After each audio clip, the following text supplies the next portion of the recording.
Assalamualaikum warahmatullahi wabarakatuh. Bismillahirrahmanirrahim. Alhamdulillahi rabbil alamin. Wassalatu wassalam ala rasulillah wa ala alihi wa ashabihi ajma'in. Kita menyambung kitab Muhimmah dan Al-Mawa'idatul Badi'ah, muka surat yang ke-41. Masih lagi kita bercakap tentang soal kebinasaan seorang suami di dalam rumah tangganya. Kerosakan yang dilakukan, yang berlaku, yang berpunca daripada seorang yang bernama suami. Dan kita masih lagi membicarakan bagaimana nak menjadi seorang suami yang baik. Bagaimana nak dapat seorang suami yang baik. Dan apakah yang dikatakan seorang suami yang baik? Kata Imam Al-Ghazali, maka kebinasaan ini tiada sejahtera daripadanya melainkan orang yang alim akan ilmu hikmat yang memberi manfaat di dalam negeri akhirat. Kita dah baca pada bulan lepas. Ciri seorang suami yang baik nombor 1, kata Imam Al-Ghazali, ialah alim akan ilmu yang mempunyai kebijaksanaan yang memberi kebaikan kepada dia di negeri akhirat. Nombor 1, ilmu agama. Aci lagu mana pun ada ilmu agama. Tapi ilmu agama tak boleh pakai, Ustaz. Sebab tu dia bukan 1, dia ada 8. Yang kita baru sebut nombor 1. Sabanglah ada 7 lagi. Jangan duk tengok hak 1 tu, hak 7 kita lupa. Sebab hari ni orang agama pun tak boleh pakai ke. Mai dapat walid payah pula. Nombor 1 ialah kena ada ilmu. Dan kita sebagai suami kenalah belajar ilmu. Di antara benda yang syaitan tak suka ialah majlis ilmu. Kenapa? Kerana majlis ilmu adalah satu ruang, satu tempat yang membuka jalan supaya kita memahami apa itu syaitan. Syaitan ni menipu macam mana? Majlis ilmu ni satu jalan menerangkan syaitan tu apa? Rahsia syaitan. Dan Allah Ta'ala sebut dalam Quran, wala tattabi'u khutuwatis syaitan. Jangan kamu ikut jejak langkah syaitan. Dia musuh kamu. Innahu lakum aduwwum mubin. Bagaimana kita nak mengetahui syaitan itu musuh kita? Dalam majlis ilmu. Sebab itu syaitan tak suka dengan majlis ilmu. Dia tak suka lah. Dia cari jalan macam mana supaya orang tak datang majlis ilmu. Sebab majlis ilmu itulah menjadikan orang tahu rahsia syaitan, kelemahan syaitan, apa yang syaitan nak buat pada kita. Sebab tu dia cari jalan macam mana kita ni jangan datang majlis ilmu. Maka syaitan bagi seronok pada benda lain. Seronoknya di supermarket, seronoknya dekat mall, seronoknya tempat menyanyi, seronoknya dekat pasar malam. Main majlis ilmu ni tak seronok. Main-main ada mayat pula lari balik turut. Takut ke mayat pula. Setan kata atas duduk mai lah, dia duk ulang benda tu lah. Setan duk bisik. Tak jadi mai, duduk di rumah. Pergi kedai tom yam. Ada hak mari tu pula, yang mai tu pula setan duk diam ke? Tak. Dia mari macam-macam, mai senak perut. Mai gatai celah punggung.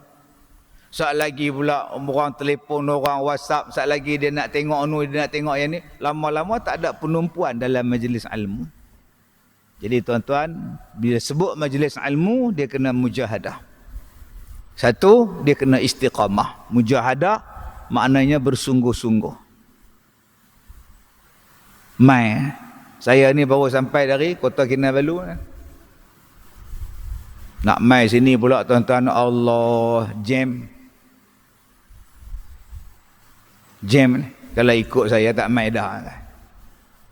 5 hari duduk Kota Kinabalu, pusing kota, merudu, papar, kudat, membakut. Mai sini pula. Mai pula jam tak tahu pasal apa. Cuti ke apa Pulau Pinang ni. Tapi pasal apa? Mujahadah pergi. 2. Istiqamah. Menuntut ilmu ini dengan kadar yang lama. Kalau sat-sat mai mengaji, sat-sat mai dengar ceramah saja balik je tak jadi alim lagi. Nak dapat supaya menjadi suami yang baik, nak dapat jadi alim. 1. Nombor 2, mempunyai akal yang sempurna. Ni dia. Selepas daripada mempunyai ilmu, apa yang kena ada pada kita suami? Kena mempunyai akal yang sempurna. Yang panah baran tak tentu hala. Ada mudi pula. Sak baik, sak tak baik. Ini bukan akal yang sempurna ni. Ini kadang-kadang orang perempuan ni waktu bertunang, dia tak tengok akal Waktu bertunang nampak dah. Sebab tu ada kata-kata. Ada kata-kata. Orang lelaki ni nak tahu dia elok tak elok, tunggu dia menikah. Belum nikah semua baik. Tunggu dia menikah, sifat sebenar akan keluar. Orang perempuan pula nak tahu nasib sebenar dia, tunggu lepas dia menikah. Tahulah nasib sebenar dia lagu mana. Waktu anak dara ni manis semua. Dah jadi isteri orang, timbul masalah. Pasal apa? Pasal dapat suami yang tak sempurna akal. Sepatutnya kahwin itu menyempurnakan akal. Ni tak. Lagi kahwin lagi. Dengan marah, bongos. Dengan mak tak cakap, dengan mertua tak balik. Dengan jiran tak baik. Jadi lagu mana tu lagi kita ni. Sebab itu Islam suruh bertunang. Dalam tunang tu kita boleh tengok perangai dia baik tak baik. Yang kedua, disuruh merisik. Bukan laki saja merisik perempuan, perempuan pun merisik laki-laki. Kalau boleh kita ni merisik macam lembaga hasil, merisik sungguh-sungguh. Tak pernah faham, tak faham tu tak. Lembaga hasil tu dia ada unit risikan, dia hambat tu tahu. Dia nak ambil cukai tu kepada kat restoran tu, 3 bulan duduk tengok berapa ramai yang main duduk makan. Kalau mereka merisik nak dapat cukai pun habis-habis punya risik, takkan kita sebagai bapa tak merisik anak perempuan kita dipinang laki-laki? Kenapa tak merisik laki-laki tu? Pilah dekat masjid kariah laki-laki tu. Kariah, bukan qariah. Selalu duk sebut tu. Dijemput imam masjid Qariah Permatang. Qariah apa? Kariah. Qariah lain hak duk qari tu. Pi ke masjid ni. Merisik. Datang dah budak ni. Jumaat tak datang, apa tak datang. Tanya tu imam, kenal tak budak ni? Dia tu curi tabung masjid dia tu. Sudah tak. Itulah nama merisik.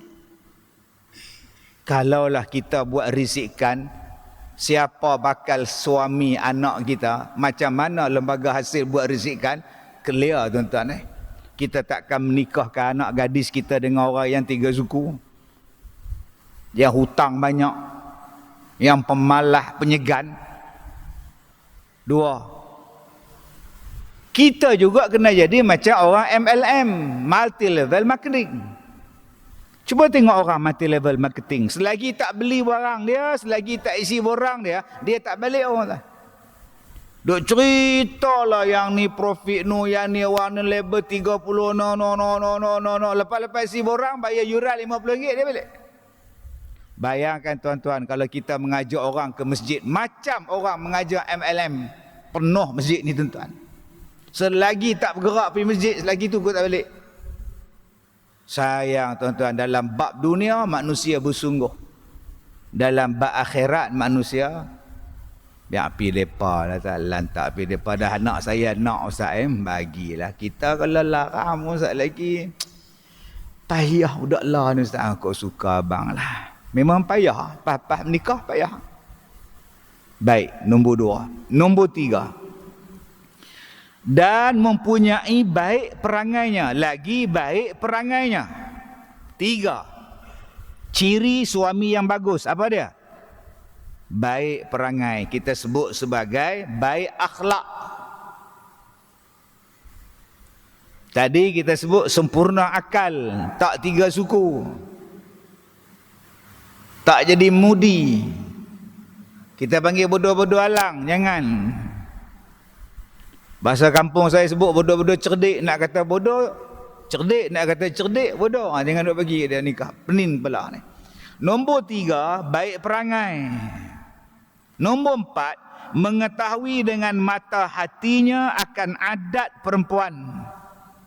Seorang laki-laki kena mengetahui tentang adat orang perempuan. Macam mana nak memujuk orang perempuan? Senang aja memujuk orang perempuan. Isteri kita merajuk, isteri kita letih, isteri kita macam-macam. 2 aja. Abang-abang kena ada 2. Pertama, selalu memberikan hadiah pada isteri. Bagi hadiah pada dia, clear. Last kita beli hadiah bila? Cincin bila beli? Rantai bila bagi? Tudung bawal bila beli kan? Last bagi hadiah. Cuba bagi hadiah pada dia. Dia akan sayang kita, dia jaga kita, dia ingat kita. Ini kita bagi hadiah setahun sekali hari jadi dia. Bagilah hadiah. Setiap hari Jumaat bagi. Asal Jumaat dapat jagung. Mana abang dapat ni? Hadiah untuk hang. Abang pergi beli kat Kota Sarang Semut. Hadiah. Bagi baju kat dia. Bagi motor kat dia. Oh, orang perempuan kalau dapat mesin cowe tu, Allah. Lega tak ni. Nombor 2. Puji. Last kita puji isteri kita bila? Dia masak tak puji, dia setrika baju tak puji. Cuba puji dia duk setrika baju kita. Abang buat setrika tak ada side macam ni. Mama buat setrika ni kena orang luka ni. Pandai betul. Puji. Tak pernahnya puji. Dia iron tak pernah puji. Dia kemah katil tak pernah puji. Muka dia kita tak pernah puji. Sebab apa? Sebab bila kita kahwin, kita kurang komunikasi dengan isteri. Apa kelemahan kita sebagai suami? Kelemahan kita sebagai suami ialah kurang komunikasi. Cakap tak? Bagi tahu tak? Abang tak? Tak cakap. Duduk sebelah katil tak cakap. Konon-konon tak nak kongsi masalah. Kadang-kadang tak abang. Tiba-tiba hilang. Abang pergi mana? Cari merata. Jenis tak abang. Tak mau cakap. Komunikasi tu kurang. Bincang kurang. Tiba-tiba beli ya cushion. Tak pernah bincang. Nak beli apa, nak cuti apa, nak pergi bila, nak pergi umrah. Tak bincang. Ni abang dah pergi bayar ni. Syarikat umrah ni. Kita pergi bulan 9. Bila abang? 30 balik 14. Lah abang weh 30 tu cek main uzur tu tarikh cek tu. Lah mana aku tahu. Pas tak tahulah hang tak tanya dia. Nak pergi umrah ni kena tanyalah tarikh isteri datang uzur tu bila. Itu nama dia bincang. Setengah kita ni tak bincang. Kita rasa beras kita beli. Kita rasa kita yang bagi nafkah. Kita rasa kita yang ketua keluarga. Maka tidak ada perlu perbincangan dengan isteri kita. Nombor 1 punca yang menjadi rosak rumah tangga kita, binasa rumah tangga kita ialah sebab tiadanya, kurangnya komunikasi antara kita dengan isteri kita. Lagi Ustaz, apa punca kebinasaan dalam rumah tangga Ustaz? Nafkah. Ada yang nafkah gaji dia bagi habis kat isteri dia. Gaji sebulan 3,000 nak. Kat hang apa pun kat hang. Mari kat abang sehari RM10 duit minyak dengan duit makan. Punca suami nak jadi rosak tu. Punca jadi apa Ustaz? Dengan mak dia bergaduh, dengan adik dia bergaduh, dengan kawan pejabat bergaduh. Dengan mak dia bergaduh pasal apa Ustaz? Bila isteri pegang duit gaji suami, suami tak bagi duit kat mak dia. Tak bagi duit. Dengan adik-beradik pun bergaduh dah. Bila isteri pegang duit 100% gaji suami dia, adik dia nak mengaji pun abang tak tolong, adik dia nak kenduri pun abang tak tolong. Pasal apa? Kak ipar duk pegang duit. Nombor 3 dia bergaduh dengan siapa? Bergaduh dengan orang office. Pasal apa? Laki dia ni suka hutang. Hutang tak bayar, hutang tak bayar, hutang tak bayar. Pasal apa? Gaji isteri pegang. Punca kebinasaan, suami tak pegang ekonomi. Suami tak reti menguruskan ekonomi. Ada orang tanya, Ustaz ni laki saya ni Ustaz, gaji dia 3,000. Tak apalah. Tak yang dia bagi kat mak dia 500, Ustaz apa? Dia bagi kat mak dia Ustaz sebulan 500. Atau apa salahnya mak dia? Mak dia. Mak dia bukan ada pencen. Dulu kerja kilang. Buat air laminate je. Habis-habis kerja habis lah. Biarlah dia tolong mak dia. Tak lah, saya ni isteri dia. Kak ada berapa anak? Kak ada berapa anak? Ada 4 Ustaz. Dengan dia ada 4. Teruk tak mengandung? 9 bulan Ustaz. Oh, 4 orang Ustaz. Oh. Masa beranak tu kak senyum ke, kak teriak ke, kak menjerit waktu beranak ke anak-anak kak lah. Mana ada orang perempuan bila beranak senyum, jerit dan sakit Ustaz oi. Waktu akak menyusu anak akak tu lagu mana? Anak setahun sampai 2 tahun duk menyusu dengan akak tu, tambah anak tu pula ada gigi pula. Dia duk menyusu sampai duk gigit susu akak tu, menjerit tak akak? Jerit. Sakit tak? Sakit. Teruk tak? Teruk. Beranak teruk, mengandung teruk. Suami akak tu, siapa mengandungkan dia? Suami akak tu, siapa yang menyusukan dia? Suami akak tu, siapa yang beranakkan dia? Mak dia kan? Takkan dia tak boleh bagi kat mak dia 500? Kak jangan kata, kak saya susah jaga anak akak. Kak jangan kata akak je susah beranakkan anak akak. Mak suami akak tu, mak mertua akak tu, dia beranakkan suami akak teruk macam tu. Jadi dia sebagai anak, dia nak balas jasa mak dia walaupun tak terbalas. Terus komplain lah kak, oi. Kak juga nak anak-anak akak kenang jasa akak. Macam itulah mak mertua akak, dia nak suami akak tu kenang jasa dia. Janganlah duk gaduh berebut laki, yang seorang berebut anak, seorang berebut laki. Akhirnya putih, adik-beradik putih kawan. Dan kita pun suami pula duk ikut cakap isteri, lalah tak balik, tak bagi duit, tak apa pun dengan mak. Duk takut ada penyakit TB ni, takut bini.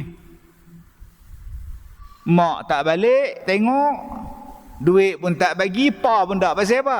Isteri pegang ekonomi dia. Duit gaji pun pegang. Punca kebinasaan kepada seorang suami di dalam rumah tangga. Baik, kita sambung balik. Ciri-ciri suami yang baik. Kemudian dia kata tadi, mengetahui dengan mata hatinya akan adat orang perempuan. Sebab tu kena belajar. Waktu dia mengandung macam mana. Waktu perempuan tu dalam pantang, apa jadi dia? Waktu perempuan itu sedang dalam keadaan haid, macam mana nak buat? Waktu orang perempuan ni dalam keadaan membebel, tabiat orang perempuan tu, adat orang perempuan tu. Apa nak buat bila isteri membebel? Penampar dia, smackdown dia, John Cena dia. Isteri kuat beletih, kita buat lagu tu, smackdown. Adakah kita faham kenapa orang perempuan itu membebel? Dia membebel sebab dia penat. Dia beletih sebab tak ada orang tolong dia. Dia membebel sebab orang tak mau faham dia. Dia membebel sebab apa? Anak-anak tak tolong dia. Dia membebel sebab kita sebagai lelaki ni anggap dia sebagai hamba. Main petik je. nak kopi petik, nak nasi petik, nak nasi goreng petik, mencakap saja. Maka dengan sebab itu dia membebel. Suami kena tahu macam mana nak settle bila isteri dia membebel. Tu nama dia mengetahui adat kebiasaan orang perempuan. Apa adat kebiasaan orang perempuan? Kadang-kadang dia nak dengan geng dia. Kadang-kadang dia nak dengan grup dia. Biarlah dia masuk marhaban. Biarlah dia masuk geng Barzanji. Biarlah dia nak join rombongan. Itu geng dia. Dia punya tabiat orang perempuan. Sebab ada suami lepas kahwin saja, jangan duduk pergi marhaban tu. Nabi tak nak baca marhaban. Nah, mana ada Nabi buat berjanji. Jangan duduk pergi. Ni abang kita buat kumpulan berendui apa zaman dulu boleh lah berendui duduk rumah. Berendui apa. Ni abang kami nak buat rombongan pergi Bukhari. Kami nak buat rombongan pergi masjid Merbuk, tak bayar pergi masjid kita ada gatai pergi sana. Lama-lama isteri jadi apa? Isteri jadi kemurungan. Ni abang sepupu cik nak menikah. Biar pergi dia menikah nak balik siapa? Dah takkan tak balik sepupu. Sepupu berapa kali? Sepupu sekali. Minggu depan sepupu dua pupu pula. Ada yang sepupu sekali, ada yang sepupu dua kali, pupu dua kali. Suami dia jawab, pupu apa? Pupu lain kali yang balik. Jenis macam ni tuan-tuan, dapat suami, isteri macam ni, darah tinggi naik. Anxiety sampai, darah tinggi naik, kembung perut naik. Dia mari penyakit GERD. Perut duk kembung. Buat saya apa? Duk merekam dalam hati dia. Seorang suami yang tak tahu adat orang perempuan tu apa. Biarlah dia nak pergi. Tanya pada dia. Mama tak nak pergi rombongan ke? Takkan persatuan sini tak buat rombongan, jemaah masjid tak buat rombongan, wanita muslimat tak buat rombongan. Pergi, abang bagi duit. Baik, tu adat kebiasaan orang perempuan. Kemudian, dan berhenti ia daripada mengikut syahwat perempuan, yakni tiada ia ikut kehendak perempuan itu melainkan ia muafakat dengan syariat. Yang keseterusnya, ciri suami yang baik itu apa dia? Tidak mengikut syahwat perempuan yang melanggar daripada batas agama. Tadi saya sebut dah. Bergaduh dengan mak, tak balik ke rumah, tak bagi anak suami balik, cakap dengan bekas isteri suami. Ini pun ada juga. Dia menikah dengan duda. Duda tu dia bela anak-anak. Mai janda dia hak cerai noh. Mai ketuk pintu pagar. Assalamualaikum. Aiman, mama datang.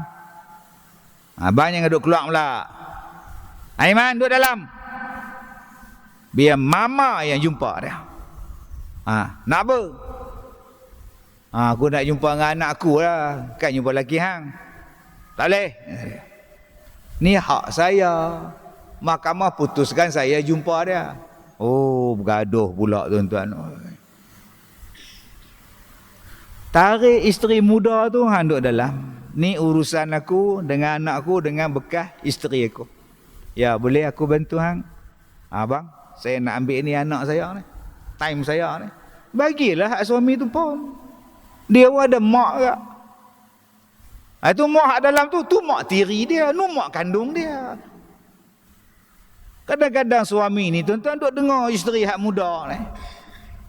Apa-apa duk hasut abang besok kalau dia main apa-apa hang dia hang tu saya campur. Mi basuh pinggan, pinggan tarak tak basuh. Mencakap benda. Kena jadi suami. Mak abang datang tu. Suruh duduk 2 hari sudah lah. Supaya kita nak berjalan tu dah kata dah Sabtu Ahad dah ambil dah hotel tu. Dah ambil tu. Apa hotel apa tu? Harga ni apa? Resort apa tu? Bentan. Tak tahu resort apa besar. Bertam resort. Orang Penang pun tak tahu dia. Leceh. Orang dah bayar tu. Mak abang mai pula. Takkan kita nak cancel dia potong semua bayar. Mak. Kita bawa mak sekali pergi Bertam resort. Tak mau orang mau. Tak mau duduk rumah. Aku bawa mak. Jangan pergi cakap dekat mak. Mak oi. Mak mai tak abang. Pasal apa? Awaknya? Nah, kami ni CPA lah dah ambil dah lah Sabtu Ahad ni cuti cadang nak bawa anak lah pergi mai ayam apa semua tu. Mak mai pula. Jadi payah mak Sampai hati cakap kat mak tu. Ni kalau boleh mak panggil som yang ambil. Tak apalah, lah mak balik. Tak payah panggil som, mak panggil Grab, mak pandai ke ambil Grab. Pas tu mak tak mai lah. Tak pijak dah rumah lah. 2 bulan telefon. Mak bila nak mai rumah? Tak apalah, pergi lah Bertam resort. Mak duduk sini sudahlah. Tu tanda mak merajuk tu. Cuba cakap kat isteri tu. Boleh diam. Mak abang tu dia nak mai rumah abang tu. Antara hotel dengan mak, antara bercuti dengan mak, antara berjanji dengan anak dengan mak, antara mai ayak dengan mak, antara mai pantai dengan mak lagi utama. Nak pi ke China hampi, nak pi pantai China nak terjun apa pi. Abang nak duduk dengan mak. Orang nak pi dengan dia, kalau tak mau, kalau nak pi dengan abang duduk dengan mak. Duduk sekali. Hak nu kita batal nak buat mana? Dah mak nak mai. Kadang-kadang tu sampai hati pergi cakap kat mak mai tak abang, kami dah ambil cuti dah mak. Nayo tambah zaman sekarang ni pula tuan-tuan, jenis mak sakit boleh hantar ke hospital. Mak tak sihat, ada hospital swasta yang menawarkan hak jaga mak mai duduk katil hospital. Hampa nak cuti pi kami belah sok ambil tak. Ada tuan. Bukan setakat di hospital. Di sekolah saya pun macam tu. Dia kata ustaz kami nak pergi London. Masalah di mak kami ni tak ada siapa nak tolong tengok dia boleh. Ustaz dia duduk sini barang seminggu. Lepas kami balik London kami ambil. Saya kata saya bukan babysitter, tambah mother sitter lagi lah. Bukan kerja saya nak jaga mak abang. Dan saya tak suruh ustaz jagalah, tak duduk sini dia mengaji apa semua, dia ada ramai kawan, kalau dia tak sihat ke apakah kami tak susah hatilah pasal ada mau bawa mak pi. Mak hang seorang Muhammad talau ke orang main suruh belah. Mai anak kurang hajak pula cakap. Waktu kami kecil dulu ustaz, mak kami pun hantar kami rumah pengasuh. Waktu kami kecil dulu ustaz, mak kami pun hantar kat rumah pengasuh. Lah kami besar, mak jadi tua, kami berhenti tu ustaz. Jahatnya mulut. Kalau mak hampa tak buat macam tu, hampa pun tak mengaji pandai, hampa pun tak pergi sekolah lah. Mak cari duit, gaji pak tak cukup, dia terpaksa kerja. Bila terpaksa kerja, tak ada siapa nak jaga anak, hantarlah sat lagi petang, ambil lah balik pasal nak cari perbelanjaan. Kalau mak hampa tak buat lagu tu, lagi susah hampa juga.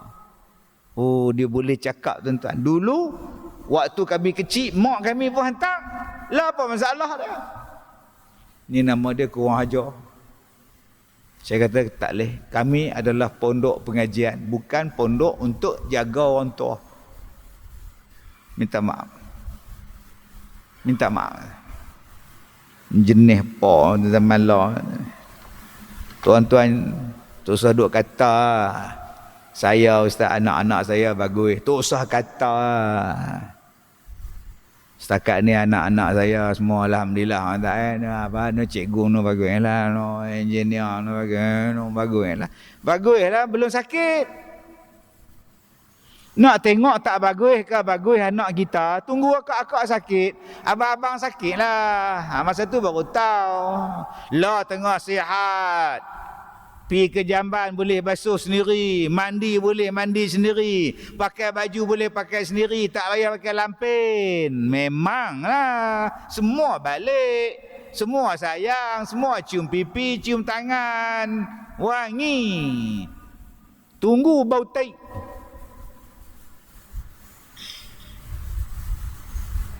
Bergaduh nak basuh berak mak. Mak tak ni kak takkan saya aja basuh. Kak lah pula. Yang mak tu pula sat-sat nak tukar lampin. Tak larat nak tukar. Oi, saja cakap kuat bagi mak tu dengar. Sebab tu jangan bercakaplah tuan-tuan. Jangan cakap kita ni anak baik, kita ni anak solehah, soleh. Belum. Mak tengah sihat memang soleh. Tunggu mak sakit. Tunggu nak tukar lampin dia, nak basuh berak dia. Mak boleh dah angkat punggung sikit mak. Sehari okey, 2 hari okey. Kena 2 minggu dia tukar lampin orang tua. Tolak punggung mak. Mak pula punggung debok pula. Mak boleh dah angkat sikit mak. Oi, saya mak ni. Masa tu tuan-tuan. Sebab tu ada orang tua-tua duk doa ni, ya Allah, kalau nak cabut nyawa aku cabutlah, jangan waktu aku sakit. Waktu aku sakit aku takut. Saya pergi hospital, saya tengok pak cik ni. Tengok pak cik ni. Saya ziarah kawan saya tengok. Dia tengok mata duk lepok duk tengok saya ni. Saya tanya kawan ni, sakit apa pakcik ni? Tak tahu sakit apa. Tanya teriak, malah tanya. Tak ada orang main tengok. Mana ada? Saya pun tanya kat nurse. Waris dia tak mai ke nurse? Tak ada ustaz. Oh sian. Ada waris? Ada. Kalau saya sebut nama ustaz pun kenal. Oh ya ke? Tak payah sebut. Saya kata jangan sebut. Selagi saya tengok dia, saya kata dia ni ada mak tak belah, jangan sebut. Tapi saya tengok nama bapak dia tu, saya kenal nama anak dia. Kan tulis kat atas tu kan. Nama dia. Saya kenal nama anak dia. Walaupun anak dia tak mahu tengok dia. Saya kata kat Mokhtar, meninggal dah Ustaz Mokhtar ni. 2018 kawan saya. Minggu lepas isteri dia meninggal. Saya kata tak. Ambil kentola, ambil baldi, kita lak orang tua ni, bagi mandi. Dia ambil baldi, buah ayak tuan-tuan, perah, lak. Bagi dia berdiri, bagi dia duduk, lunjuk kaki lak. Saya tak kenal pun, tak nak tegak apa pun dia tuan. Gosok celah-celah ketiak ni, atas katil ni. Tahu apa hari tak mandi ni. Sian. Masa itu saya masih sihat. Saya setiap minggu saya akan bawa grup saya. Cari mana orang hak tak mandi, hak tak semayang, yang tak erti semayang. Kita ajar dia pos semayang di hospital.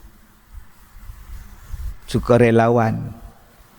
Lah sejak tak apa sihat. Tak larat naik tangga. Dulu saya ada grup saya tu. Kalau boleh tuan-tuan yang muda-muda ni, NGO ni pilah. Depa bukan tak mau sembahyang, tapi tak reti nak sembahyang. Depa tak reti nak ambil wuduk cara orang sakit. Masuk drip kot tangan ni. Kita bubuh gam, bubuh drip. Kita tanya kat dia, pak cik, sembahyang belum? Nak sembahyang macam mana? Ni menatang ni duk ada. Nak ambil wuduk lagu mana? Saya kata lagu senang, pak cik nak lagu apa? Rock ada, jazz ada, dandut ada. Pak cik nak lagu apa? Rupanya dia tak tahu cara ambil wuduk, tuan. Bila ada intravenous drip, macam mana nak buat, dia tak tahu. Tu yang pakai duk tengok. Ada yang operate mata duk jadi kasim selamat. Lalah dia main tanya kita, ni ustaz nak semayang lagu mana, mata lagu ni? Boleh ajak. Selagi sujud kita keluar mata pula. Nak sujud lagu mana? Doktor tak pergi sujud. Doktor tak pergi tunduk. Lagi tunduk-tunduk. Dia kata terkeluar mata ni, nak masuk payah pula. Tak terkeluar pakcik oi. Main kita ajar. Tapi kalau saya fikir saya nak buat semua tak larat. Teh. Sedangkan Allah kata kuntum khaira ummatin ukhrijat linnas. Kamu ni semua terbaik. Ta'muruna bil ma'ruf.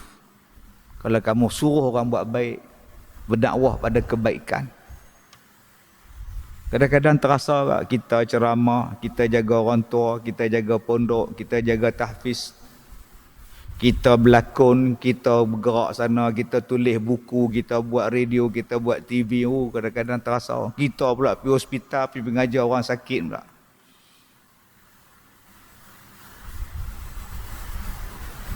Tuan-tuan tengok gelandangan kan. Saya duk tengok dalam YouTube.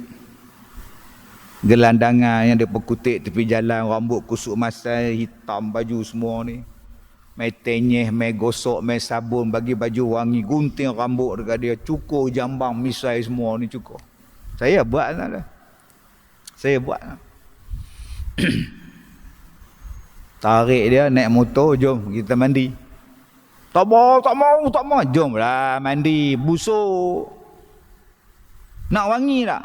Nak baju saya tak? Nak jom kita mandi. Mandi je tak? Tenyeh satu badan, cuma tak ambil beruh jamban nak tenyeh. Allah, bila lawa pun saja duk selekeh siapa mati dah sama Allah ni. Duk bawa ayam dalam plastik. Mati dah. Tuan-tuan, dakwah ni sangat luas, bukan main dalam masjid kan. Dan jangan kita kata kita ni main duk dengan kuliah ni kita baik dah hang turun padang tu. Pi turun padang lah. Ya Allah Taala sebut dalam falaqatahamal aqabah tu, wa ma adraka mal aqabah tu. Balik buka surah tu Al-Balad tu. Kamu tahu tak apakah amalan yang paling tinggi makam dia, paling susah nak mendaki dia, paling susah nak mencapai dia? Nama dia Aqabah ni, kubah ni Aqabah ni. Paling tinggi nak naik ni. Takat naik tiang ni tak apa, senang. Naik kubah ni nak pasang tiang tu mana? Nak gantung tu mana tengah. Itu yang Allah Taala tanya, falaqatahamal aqabah. Ramai orang yang tak sanggup pergi ambil Aqabah. Apa dia salah satu Aqabah dia? Fakkur raqabah, memerdekakan hamba. Ataupun bagi makan orang hak lapang. Ataupun apa? Duk jaga orang, bagi makan orang pada orang yang rumah dia di atas tanah. Tak ada rumah, gelandangan nama dia. Kita tengok gelandangan ni sebelah mata. Nasi sebungkus pun tak suruh kat dia. Ayak sebotol pun tak bagi kat dia. Tiba-tiba kita kata saya orang baik. Pasal apa baik? Janggut saya panjang. Hentilah. Setakat janggut panjang, kambing pun janggut panjang. Singa lagi panjang janggut dah. Jangan bayang lagu tu tuan. Balik buka Quran. Saya orang baik Ustaz. Pasal apa? Tak nampak ni. Zikir saya ni, tasbih panjang ni. Saya puasa 10 Muharram, 9 Muharram, tak tahu. Tapi hang tak pernah watawasau bis sabri watawasau bil marhamah. Kamu tak pernah berdakwah, kamu tak pernah bercakap supaya orang menjadi sabar dan supaya orang hidup berkasih sayang. Sebaliknya kamu menjadi pembakar, nama dia kaki bakar. Membakar masyarakat, membakar pemusuhan, menggalakkan pergaduhan. Tiba-tiba kita kata kita orang baik. Pasal apa? Tak nampak pakaian saya. Jubah saya ni Ustaz. Memang jubah hang baik. Kalau nak kira jubah, bangsa lain memakai jubah. Tapi adakah mereka membawa salam perdamaian, salam persabaran seperti mana yang Allah Taala sebut di dalam Quran, wa tawasau bis sabri wa tawasau bil marhamah. Baik, kemudian dan kata dia lagi, loba ia atas menyempurnakan hak perempuan yang lazim atasnya. Ciri yang keseterusnya suami yang baik, loba, bersungguh-sungguh. Seorang suami yang baik bersungguh-sungguh menyempurnakan hak isteri yang wajib atas suami menanggungnya. Roti, makanan. Kepada, pakaian dia. Makan, rumah tinggal dia. Roti kepada makan. Selesai yang itu. Makanan isteri clear. Jangan sampai dia ni pergi rumah abang ipang dia, duk bawa cupak, pinjam gandum. Nak makan pun pinjam duit daripada kasih baba. Jangan. Ni suami tak tanggungjawab ni, ahli baba ni. Pakaian, sempurna pakaian isteri dia. Ni stokin tak ada, pakai stokin apa ibu jari ni. Koyak berlubang ni. 3, rumah. Rumah. Tuan-tuan, setiap daripada kita ni ada masalah. Yang cakap ni lagi banyak masalah dah tuan-tuan ni. Hak rakam ni pun ada banyak masalah. Ni mereka ni ada buat live ni. Macam-macam pantang larang. Sebut yang nu tak boleh, sebut yang ni tak boleh. Sebut sikit je dia blok. Yang bujang masalah, yang ada suami masalah, yang ada isteri masalah. Semua daripada kita ni ada masalah. Sebab laqad khalaqnal insana fi kabad. Memang Allah jadikan kita ni ada je masalah dia, kabad. Masalah yang berkaitan dengan hati gelisah. Sebab sebenarnya Allah nak mengajar kita. Ada orang ada masalah dengan isteri dia. Apa masalah hang?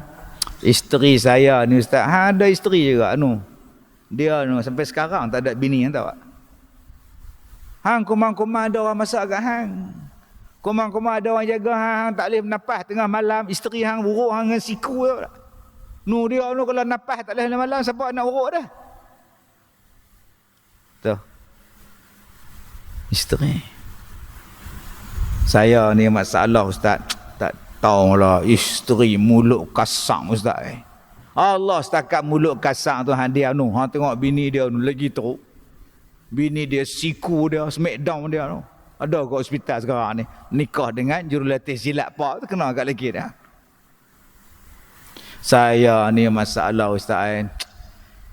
Rumah lah. Allah hang ada rumah hang bisin tu. Dia sampai sekarang duk rumah sewa Hang ada rumah sendiri juga okey lah. Dia sewa je rumah. Berapa kali pindah lah tu rumah nak balik. Anak nak balik lah, anak nak duduk lah. Hang duduk elok lah rumah. Semua orang ada masalah, tapi ada orang tuan-tuan, masalah yang kita hadapi tak seteruk masalah orang lain. Tetapi Allah Ta'ala akan berikan kepada kita rezeki. Masalah kita apa dia? Masalah ustaz, saya tak menyempurnakan hak isteri saya ni. Saya tak mampu ustaz. Sebab tu tuan-tuan, adakah kita nak bagi mampu menyempurnakan hak isteri kita bila kita ada duit? Bila kita dapat kerja tetap, baru kita nak bagi hak yang sempurna pada isteri kita? Ada.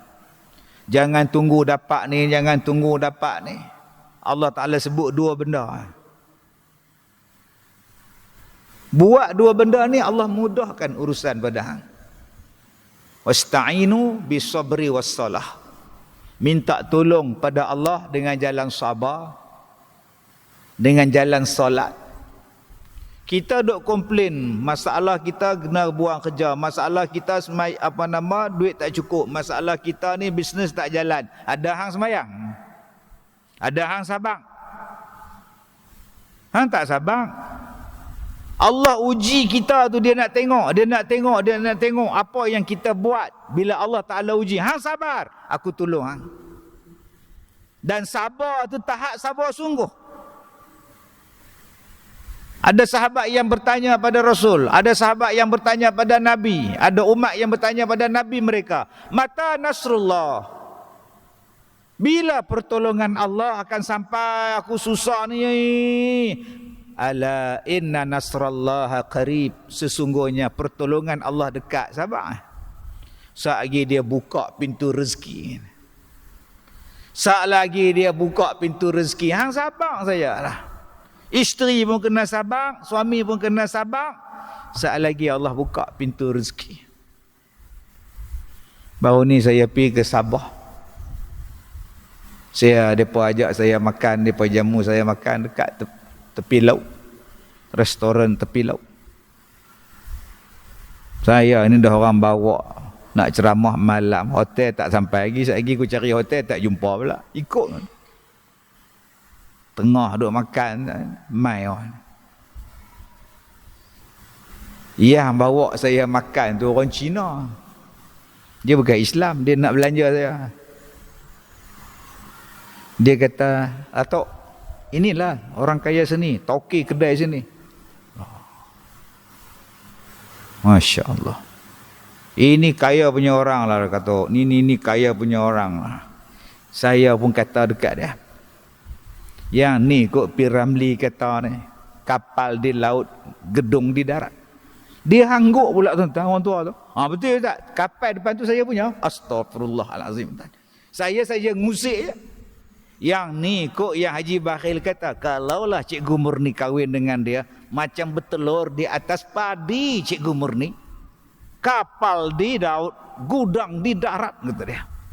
Dia kata, tu kapal tu saya punya, tu dua tu kapal itu, dua tu kapal laut itu pun saya punya, kapal nelayan tu saya. Sudah entah.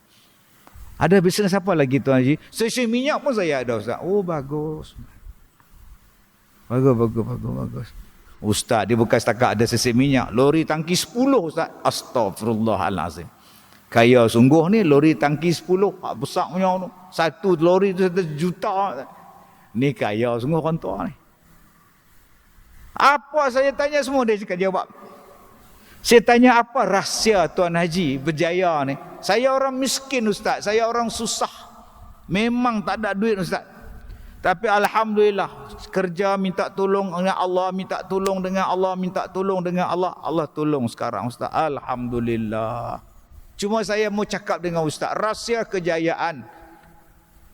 Saya pegang kata-kata falaknatullah alal kadzibin. Laknat Allah pada pembohong. Saya tidak pernah berbohong, Ustaz. Dengan siapa pun saya tak pernah berbohong. Bapa saya ajar jangan bohong, Ustaz. Sebab tu baru saya terfikir. Inilah gamaknya yang Piramli cakap. Kapal di laut, gedung di darat. Betul, Ustaz. Itu 2 kapal saya punya. Itu 2 kapal nelayan saya punya. Setengah orang tuan-tuan, yang ni kok gedung di darat, gedung laut, kapal di laut. Tak ada, Ustaz. Saya mana ada, tak biasa ya. Tuan-tuan nampak tak? Padahal kaya, kan? Tapi bila kita ada, mana ada lah bisnes sikit-sikit, Ustaz. Dia ada, dia cakap betul. Saya ada 2 kapal, 2 stesen minyak, 10 lori tangki. Yang nu saya ada, yang ni saya ada. Dia kata saya takkan bohong, Ustaz. Sebab saya takut Allah laknat saya kalau saya bohong. Saya kena jadi peniaga yang jujur. Saya kena jadi suami yang jujur. Saya kena jadi makmum yang jujur. Saya kena jadi orang yang jujur. Masya Allah. Masya Allah. Kita kepiah atas kepala. Berapa ramai yang bohong. Kita ada isteri. Berapa ramai yang bohong dengan isteri. Kita ada anak. Berapa ramai yang bohong dengan anak. Kita ada mak pak. Berapa ramai kita ni bohong mak pak. Kita ni ustaz, berapa ramai yang bohong anak murid. Tiba-tiba kita nak murah rezeki, pirah. Cakap nak murah rezeki tapi bohong. Nombor 2, semayang. Bila kita ada masalah, semayang. Dekatkan diri dengan Allah. Duha jangan lupa. Tiap-tiap hari duha. Masalah kita bila dah dapat, duha pun lupa. Sebelum dapat, duha tiap-tiap pagi. Qiyam tiap-tiap malam. Dah dapat, duha pun lupa. Baik, kemudian. Dan lalai ia daripada kesalahan perempuan. Yakni tiada ia sangat hirau akan kesalahan perempuan atasnya. Yang keseterusnya, suami yang baik itu apa dia? Suami yang tak ambil kisah kesalahan kelalaian isteri yang melibatkan hal dunia.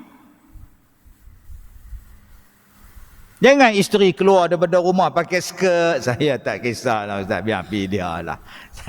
Yang tu melibatkan akhirat. Yang melibatkan dunia, tak kisah. Isteri hang masak apa man? Dia kata masak sambal ikan bilis. Bukan semalam pun sambal ikan bilis ke? Kemarin dulu pun sambal ikan bilis ke? Tak apalah mak Dia masak ke dia tak masak pun jadi. Apa dia masak saya makan. Hei, tak tahulah hang ni. Untunglah bini hang tu. Tak apalah mak Janji dia senang. Sebab saya tanya dia, hang tak masak lauk lain ke? Dia kata dia ambil lauk tu daripada mak dia resepi hak tu je. Hak lain tak ada nak ambil, mak dia mati. Tak apalah mak saya makan bilis tu. Jangan jadi kena bertukarang sudah mak Ni. Benda hak dunia ni.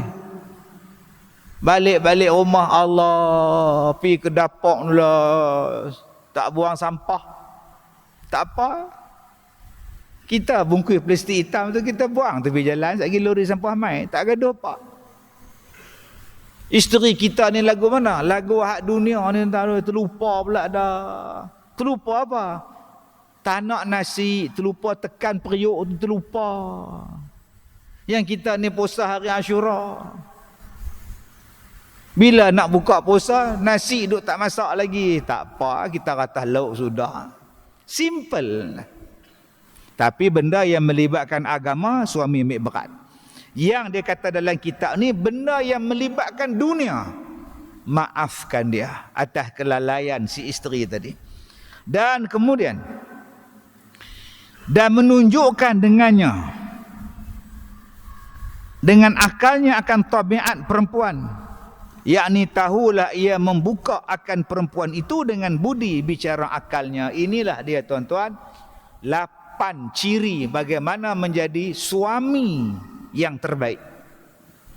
Yang ni tuan-tuan, kalau tuan-tuan tulis dalam nota, tulis atas kertas, pelekat kat rumah. Ciri suami yang baik, last sekali, pandai membuka akan perempuan dengan bicara akalnya. Ada orang panggil sebagai sweet talker. Ada orang pandai menggunakan akal, psikologi. Ada orang panggil sebagai macam mana nak psycho isteri dia. Ada orang menggunakan dengan kata-kata yang menjadikan isteri dia terbuka pintu hati dia. Tak perlu nak menjerit, tak perlu nak tengking. Tak perlu. Tak perlu dah. Nak marah-marah tak payah. Bicara akal. Petang ni kalau buat bubuk kacang pun sedap. Dah cukup. Abang teringin nak pergi Langkawi, cukup. Petang ni kalau masak bubuk gandum pun sedap. Macam mana nak bagi isteri ni tuan-tuan? Kita cakap macam tu dia buat. Sekali dia cakap kat anak dia, dia ni hampir pergi kedai tak beli santan tak. Pak hang duk sebut bubuk kacang. Setengah isteri tak faham. Pak hang tu buang tebiak kau nak mampus apa. Kemarin bubuk kacang, hari ni buang kacang dengan gaut dia tu. Nak mati ke apa orang tua tu? Itu jenis tak erti bahasa tak. Macam mana nak buka pintu akal orang perempuan ni? Nama dia ialah sembahyang malam. Abang-abang, kalau nak bagi isteri hormat pada abang, dengar cakap abang, taat pada abang, kasih pada abang, rindu pada abang, sayang pada abang, salah satunya ialah solatul lail, sembahyang malam. Rajin-rajinlah munajat. Ya Allah, bagilah aku kekuatan sebagai suami, ya Allah. Ya Allah, bagilah aku, ya Allah, kekuatan sebagai seorang bapa, ya Allah. Sebab kadang-kadang kita tak boleh nak tegur anak. Pakwa anak tu ambil kita depan mata kita naik motor RZ. Mai duk celapak naik motor. Yang anak dara kita tu keluar dari rumah tu, satu hal lah, helmet yang dia bawa tu helmet kita. Mai lompat atas RZ tu. Nak tegur anak tak dengar. Tu nak pergi mana pula tu? Keluar sat. Pergi mana? Dia lah.